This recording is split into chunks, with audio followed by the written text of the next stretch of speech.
Hello everyone, welcome to Codeholic. Today I'll be showing how to print something using Python. I'm going to use online Python compiler for this.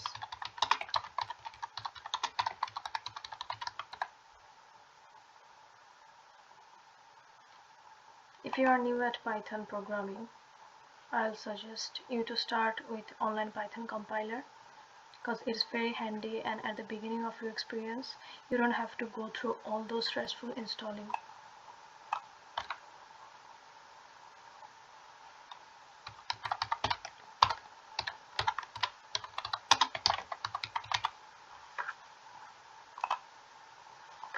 So here it is. This is how we print something using Python.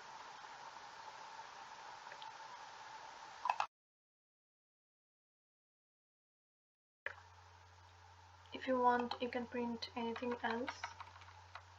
It can be 1, 2, 3. So everything works. Inside the quotation, you can print anything.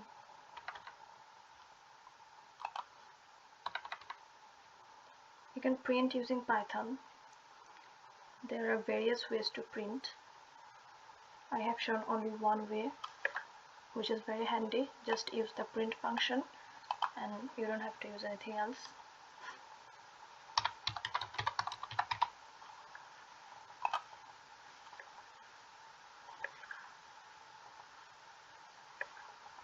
Thanks for watching my video. Hopefully I'll be making more Python tutorial. Thank you.